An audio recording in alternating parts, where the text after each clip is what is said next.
તો કેમ છો દોસ્તો, મેં પ્રથમ ફાઉન્ડર ઓફ ઇન્વેસ્ટર પર વેલકમ કરું છું આજના વિડીયોની અંદર. આજના વિડીયોમાં છે ને આપણે જે સ્ટોક ડિસ્કસ કરવા જઈએ છીએ ને એનું નામ છે ઇન્દ્રપ્રસ્થા ગેસ લિમિટેડ. હવે આ જે સ્ટોક છે ને એની ઉપર છે ને આપણે પ્યોર એનાલિસિસ કરવાના છે. આ એનાલિસિસની અંદર તમને શું મળશે? આ જે સ્ટોક છે ને એની ઉપર મેં કોઈપણ જાતની રિકમેન્ડેશનને હટાવીને આ જે સ્ટોક છે એની ઉપર કેટલી ઓપોર્ચ્યુનિટી છે અને કેટલા રિસ્ક છે ને એ હું તમારી સામે મૂકીશ, જેનાથી આ જે સ્ટોક છે એની તમને પ્રોપર ક્લેરિટી આવી શકે. અને અગર તમે ઇક્વિટી માર્કેટમાં ઇન્વેસ્ટમેન્ટ કરતા હોય કાં તો કોઈ પણ સ્ટોક્સમાં ઇન્વેસ્ટમેન્ટ કરતા હોય તો આ જે સ્ટોક છે એનો તમને એક આઈડિયા આવી શકે.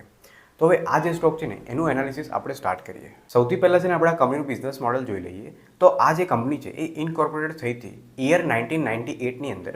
આ જે કંપની છે બેઝિકલી સિટી ગેસ ડિસ્ટ્રીબ્યુશનની અંદર છે ને કામ કરે છે. આ જે કંપની છે એના નિયર બાય જે રિજન હોય ને, જે રીતે નોઈડા થઈ ગયું, ગ્રેટર નોઈડા થઈ ગયું, ગાઝિયાબાદ, ગુરુગ્રામ, આવી બધી જગ્યાએ પોતાનું જે ગેસ છે ને એને છે ને ડિસ્ટ્રીબ્યુટ પણ કરે છે. આ જે કંપની છે એ બેઝિકલી છે ને જોઈન્ટ વેન્ચર છે. કોનું તો ભાઈ ગેલ ઇન્ડિયાનું અને ભારત પેટ્રોલિયમ કોર્પોરેશન લિમિટેડનું. આ જે બે કંપની છે ને એનું છે ને આ જોઈન્ટ વેન્ચર છે.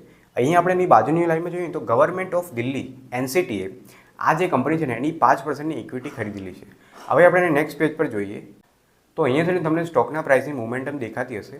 અહીંયા આપણે નીચે જોઈએ તો થોડાક છે ને ઇમ્પોર્ટન્ટ મેં રેશિયો લખ્યા છે, એની ઉપર આપણે એક નજર નાખી દઈએ તો આ જે કંપનીની માર્કેટ કેપ છે ને એ 37,676 કરોડ છે. કરંટ પ્રાઇસની આપણે વાત કરીએ તો એ 538 છે. ઓપરેટિંગ પ્રોફિટ માર્જિનને જોઈએ ને કે ભાઈ કંપની કેટલું માર્જિનથી બિઝનેસ કરે છે તો એ અહીંયા આપણને 16.4 દેખાય છે. એના પછી આપણે પ્રોફિટ ગ્રોથ જોઈએ ને તો અહીંયા આપણને 17%ની પ્રોફિટ ગ્રોથ દેખાય છે. સેલ્સ ગ્રોથ છે ને -1% છે ને ઘટી ગઈ છે. એના પછી રિટર્ન ઓન ઇક્વિટી આપણે જોઈએ ને તો એ અહીંયા 22.4% છે. રિટર્ન ઓન ઇન્વેસ્ટમેન્ટ કેપિટલની આપણે વાત કરીએ તો એ અહીંયા આપણને 25% દેખાય છે. હવે પ્રોફિટેબિલિટી રેશિયો તો ઠીકઠાક છે, પણ હવે આપણે વેલ્યુએશનના રેશિયો પર નજર કરી લઈએ તો અત્યારે જે ઇન્ડસ્ટ્રી પી છે ને એ 18.6 છે અને જે સ્ટોકનો પી છે એ 22 છે. તો એનો મતલબ છે થોડો ઘણો જે સ્ટોક છે ને એ એને ઇન્ડસ્ટ્રી કરતાં ઓવર વેલ્યુ મળે છે. અહીંયા આપણે ડેટ ટુ ઇક્વિટી જોઈએ ને તો કંપની પર છે ને કરજો બિલકુલ ઓછો છે, 0.01 અહીંયા આપણને દેખાય છે. અને કરજો કેમ કે ઓછું છે તો અહીંયા જે ઇન્ટરેસ્ટ કવરેજ રેશિયો છે ને એ બી એકદમ વધારે જ દેખાય છે. તો ઇઝીલી કંપની પોતાનો જે ઇન્ટરેસ્ટ છે એ બેંકને ચૂકવી શકે છે. અહીંયા આપણે એના છેલ્લો રેશિયો જોઈએ ને તો એ છે પીઈજી રેશિયો, જે અહીંયા આપણને 2ની આજુબાજુ દેખાય છે. હવે અહીંયા છે ને તમને બાજુમાં જે સ્ક્રીન દેખાય છે ને એમાં જે પણ વસ્તુ લખી છે ને એ મેં કોનકોલમાંથી નીકાળી છે. કોનકોલ શું હોય કે કોનકોલની અંદર એને છે ને કોન્ફરન્સ કોલ પણ કહેવાય. આની અંદર શું હોય કે જે કંપનીનું મેનેજમેન્ટ હોય ને એનું સીઈઓ, સીએફઓ એ લોકો જે પણ મોટા મોટા ઇન્વેસ્ટર હોય ને એની સાથે છે ને ડિસ્કશન કરે અને એ જે ડિસ્કશનની સ્ક્રિપ્ટ હોય ને એ છે ને આપણને જોવા મળતી હોય. તો એ જે સ્ક્રિપ્ટ છે એમાંથી જેટલા પણ ઇમ્પોર્ટન્ટ પોઈન્ટ છે ને એ મેં તમારી માટે નીકાળ્યા છે. તો એની ઉપર આપણે એકવાર નજર કરીશું. તો સૌથી પહેલાં છે ને આ લોકોએ કેપિટલ એક્સપેન્ડિચર ઉપર વાત કરી છે. અહીંયા કંપની શું કહે છે કે ફિસ્કલ યર 2025ની અંદર, હવે અહીંયા એક વસ્તુ તમને કહી દઉં કે આ ફિસ્કલ યર 2025 લખેલું તો એમ દેખાય ને તો એનો મતલબ સમજી લો કે આ લોકો છે ને 2024ની વાત કરે છે. તો આ વસ્તુ છે ને તમારે આગળ બી આવા આવશે શબ્દો, તો આવા રીતે તમે છે ને સમજી લેજો કે ભાઈ જ્યાં બી ફિસ્કલ યર 2025 લખ્યું હોય ને તો એને તમારે 2024નું ગણવાનું અને ફિસ્કલ યર 2024 લખ્યું હોય ત્યાં તમારે 2023ની વસ્તુ ગણવાની. ઠીક છે, તો હવે છે ને આપણે સ્ટાર્ટિંગ કરીએ. તો અહીંયા કંપની કેપિટલ એક્સપેન્ડિચર ઉપર શું કહે છે કે ફિસ્કલ યર 2025ની અંદર એટલે કે 2024માં જે કંપની છે એ 17 થી 18 બિલિયનનું છે ને કેપેક્સ કરવાની છે.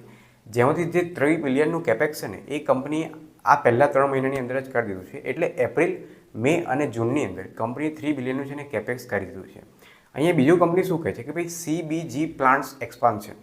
હવે અહીંયા કંપની એવું કહે છે કે એ જે કંપની છે એને કોમ્પ્રેસ્ડ બાયોગેસના જે પ્લાન્ટ્સ હોય ને એ 10થી વધારે કંપની ખોલવાની છે આ વર્ષની અંદર અને એનું જે એસ્ટિમેટ કોસ્ટ રહેવાનું છે એ 3થી લઈને 3.5 બિલિયનની આજુબાજુ રહેવાનું છે.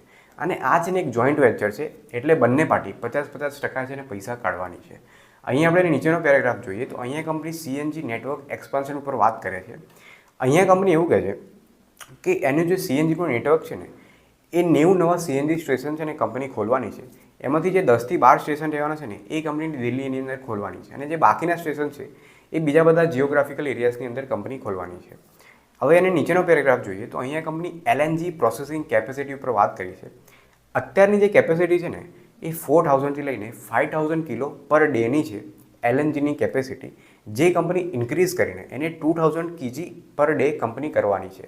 તો આ પણ છે ને ઇન્વેસ્ટર માટે એક સારી વસ્તુ છે. હવે અહીંયા જે તમને બાજુમાં સ્ક્રીન દેખાય છે ને એ અમે પ્રોફિટ એન્ડ લોસ સ્ટેટમેન્ટ અને એની જે શેર હોલ્ડિંગ છે ને એની પેટર્ન તમારી સાથે શેર કરી છે. તો સૌથી પહેલાં આપણે નેટ પ્રોફિટને જોઈ લઈએ.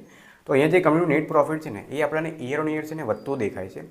અહીંયા 2023ની આપણે વાત કરીએ તો એનું જે નેટ પ્રોફિટ હતું ને એ 1445 કરોડ હતું. 2024માં આવીને એ જે પ્રોફિટ છે એ 1748 કરોડની આજુબાજુ આવી ગયું છે. અહીંયા આપણે શેર હોલ્ડિંગની વાત કરીએ ને તો અહીંયા જે પ્રમોટરની હોલ્ડિંગ છે એ અહીંયા આપણને 45% દેખાય છે. એફઆઈઆઈની આપણે વાત કરીએ ને તો એફઆઈઆઈની જે હોલ્ડિંગ છે ને એ કન્ટિન્યુઅસલી આ કંપનીની અંદર છે ને ડિક્રીઝ થતી હોય ને એવું આપણને દેખાય છે. પણ આપણે ડીઆઈઆઈની વાત કરીએ તો ડીઆઈઆઈની જે હોલ્ડિંગ છે ને એ આ કંપનીમાં કન્ટિન્યુઅસલી છે ને ઇન્ક્રીઝ થઈ રહી છે, વધી રહી છે. અહીંયા આપણે ગવર્મેન્ટની વાત કરીએ તો જે ગવર્મેન્ટની હોલ્ડિંગ છે ને આ કંપનીમાં 5% છે. પબ્લિકની વાત કરીએ તો જે પબ્લિકની હોલ્ડિંગ છે એ અહીંયા આપણને 8%ની આજુબાજુ જોવા મળે છે. હવે આ કંપની ઉપર કેટલા પોઝિટિવ છે ને એ પણ તો ડિસ્કસ કરી લઉં. તો અહીંયા ફિસ્કલ યર 2024 એટલે અહીંયા છે ને 2023ની વાત ચાલે છે. તો અહીંયા કંપની શું કહે છે કે 2023ની અંદર એમને 15,500 વ્હીકલ છે ને કન્વર્ટ કર્યા હતા. એટલે એમની જે ટાંકી છે પેટ્રોલની એમને છે ને ભરી હતી. પણ અત્યારે 2024ની વાત કરીએ તો અત્યારે છે ને કંપની 16,000થી વ્હીકલ છે ને એક મહિનાની અંદર કન્વર્ટ કરે છે. તો આ પણ છે ને એક ગ્રોથ છે જે એક ઇન્વેસ્ટર માટે એક સારી વસ્તુ છે.